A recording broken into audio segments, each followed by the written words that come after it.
Bonjour et bienvenue dans ce point de droit où nous allons parler également aux sans-papiers.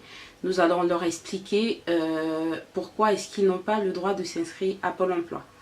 Il faut savoir que Pôle emploi, en fait, c'est un organisme étatique, c'est une institution en fait, de la République française qui organise le travail pour les chômeurs. Donc il faut savoir que Pôle emploi c'est un EPA, c'est-à-dire un établissement public à caractère administratif qui est chargé de la gestion de l'emploi en France. Donc il a été créé il y a une dizaine d'années, je crois, si je ne dis pas de bêtises, oui, une dizaine d'années, puisque là nous sommes en 2009, il a été créé en 2008, et il est né de la fusion de l'ANPE et des ACEDIC. Donc c'est l'organisme en fait qui gère toutes les problématiques liées à l'emploi en France.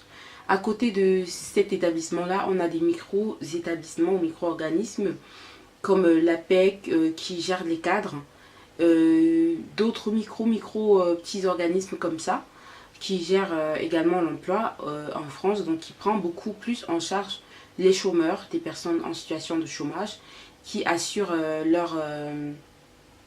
comment je vais dire ça, la continuité de leur vie, quoi. Donc quand tu travailles et que subitement tu perds ton emploi, là, c'est que tu démissionnes pas. Hein. Si tu perds ton emploi, que tu as été licencié pour des motifs encore à voir par Pôle emploi. Donc, ça fonctionne un peu comme la CAF et d'autres organismes qui versent des allocations. Dans le cadre de mes activités de bénévolat, dans le cadre de ma profession au quotidien, j'ai parfois affaire aux sans-papiers qui me demandent j'aimerais m'inscrire à Pôle emploi, pourquoi je ne suis pas inscrit à Pôle emploi. Donc, en fait, la mission principale de Pôle emploi, c'est de soutenir les chômeurs, les accompagner vers un nouvel emploi et également orienter les employeurs vers de bons profils à recruter. Donc ça s'occupe principalement de ces deux catégories de personnes, le chômeur et le recruteur. Donc ça met en avant des offres d'emploi dans plusieurs secteurs d'activité.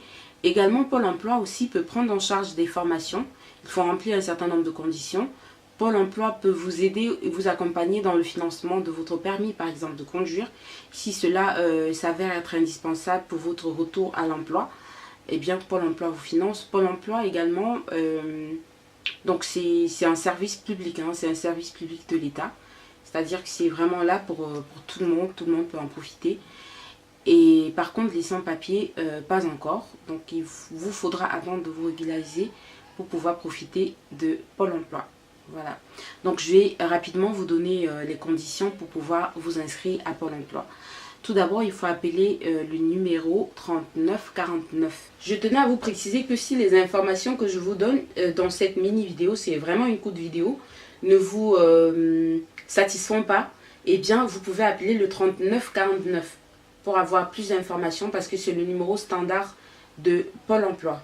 Voilà, je vais vous donner les conditions pour pouvoir vous inscrire à Pôle emploi. Tout d'abord, il faut vivre en France, il faut résider en France, il faut être en situation régulière, donc il faut disposer d'un titre de séjour qui vous octroie le droit de travailler si vous ne faites pas partie de l'Union européenne. Voilà, si vous êtes étranger, pas ressortissant d'un État de l'Union européenne. Donc il faut pouvoir avoir un titre de séjour qui vous donne le droit de travailler parce qu'il y a des titres de séjour qui ne vous donnent pas le droit de travailler. Une autre condition logique, c'est d'être en situation de chômage. Donc si vous ne travaillez pas, ben, vous pouvez, n'est-ce pas, vous inscrire sur Pôle emploi. Une fois que vous êtes inscrit à Pôle emploi, il y a un suivi à suivre, enfin il y a un suivi à faire. Donc vous avez à votre disposition des conseillères Pôle emploi qui vous accompagnent le long de votre recherche d'emploi jusqu'à votre retour à l'emploi.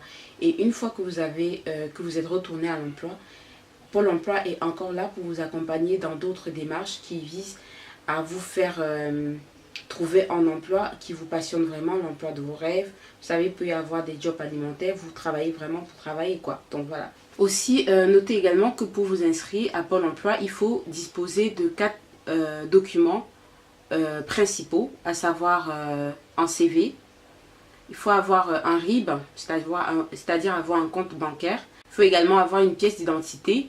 Il faut avoir une attestation employeur, c'est-à-dire des documents de votre ancien employeur. C'est ça qui va ouvrir vos droits à Pôle emploi pour ceux qui escomptent des allocations. Alors, pour les personnes qui pensent que vous inscrire à Pôle emploi va vous donner tout de suite accès aux droits aux allocations, détrompez-vous. Parce que pour avoir droit aux allocations, il faut justifier d'un travail. Il faut pouvoir justifier pour les 28 derniers mois de 4 mois de travail, c'est-à-dire 122 jours ou alors 610 heures de travail. Donc, assurez-vous que vous remplissez cette condition principale pour pouvoir avoir accès à l'allocation de retour à l'emploi, d'aide au retour à l'emploi. Voilà. Donc, c'est à peu près tout. Pour les personnes de plus de 50 ans, c'est un peu différent. Donc, voilà, c'est tout ce que je voulais vous dire, grosso modo, de façon balayée comme ça sur Pôle emploi et des personnes qui me posent des questions sur Pôle emploi. Donc, en gros, si tu es en situation irrégulière, clairement, tu ne peux pas avoir droit aux allocations chômage. Donc, en amont, tu ne peux pas t'inscrire à Pôle emploi parce qu'il faut déjà avoir un numéro de sécurité sociale aussi. Donc, si tu es sans papier, tu ne l'auras pas.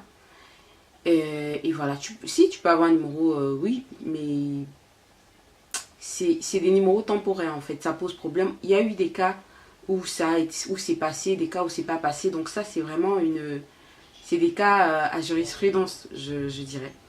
Mais c'est pas encore réglé cette situation-là. Voilà.